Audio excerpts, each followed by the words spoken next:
Understanding schools. Student outcomes.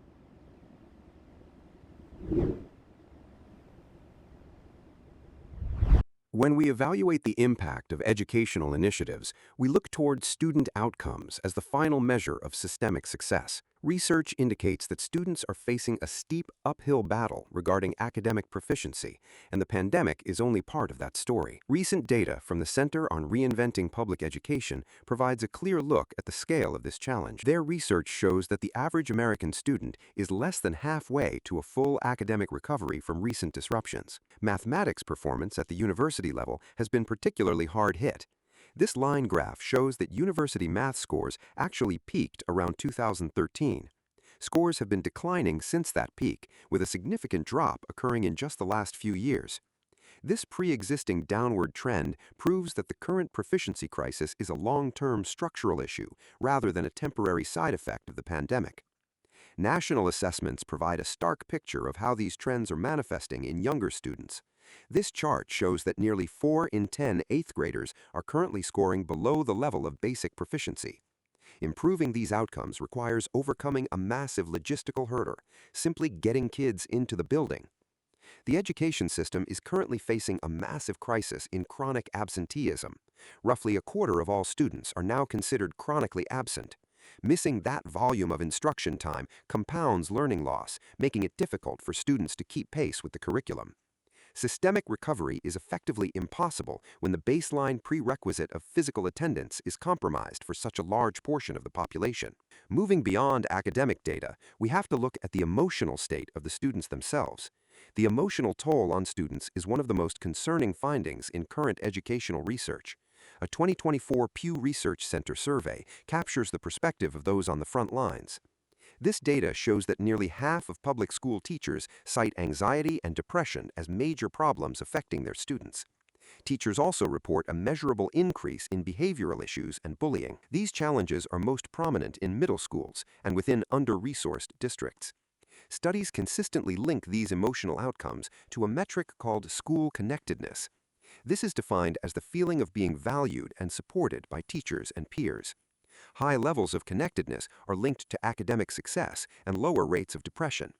However, many students in marginalized groups and transition years like ninth grade report a lack of support from caring adults at school.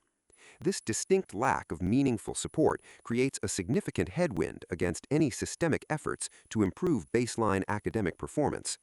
To understand why this disconnect exists, we have to look at how students evaluate their own daily experiences. Their feedback indicates a deep need for instruction that feels relevant to their lives. A recent survey by the Walton Family Foundation and Gallup asked students to grade their schools across various categories. As this call-out shows, the average score was a 2.68 GPA, roughly a B-. Students explicitly noted that schools are falling short in making them excited to learn. They also expressed a desire for more exposure to potential career paths. This feedback supports a specific shift in how schools approach instruction. The research suggests moving away from traditional lectures towards experiential and personalized learning. This is exactly why hands-on career and technical education programs are rapidly gaining significant traction in school districts across the country. Students are looking for practical skills that translate directly to their futures. The mediocre 2.68 GPA is a direct signal that the traditional system feels disconnected from the professional realities students expect to face.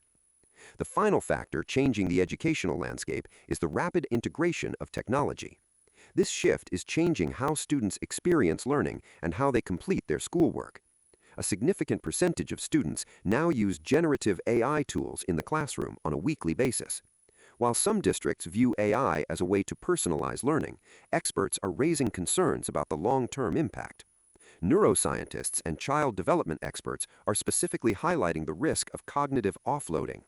This refers to the practice of using external tools to reduce the mental demand of a task. The concern is that relying on AI allows students to avoid the mental effort required to truly master a subject. This lack of mental exertion has a direct consequence. It potentially hinders the development of critical thinking. This ultimately leads to an erosion of foundational academic skills. While technology offers new ways to personalize education, the risk of cognitive offloading threatens the very skills the system is already struggling to support. We will address the challenges impacting student outcomes in more detail in future videos, with specific focus on the many and often conflicting expectations placed on the U.S. pre-K-12 school system by the many stakeholders and the impact these conflicting purposes have in defining success. Thank you for watching, and we look forward to having you join in our discussions.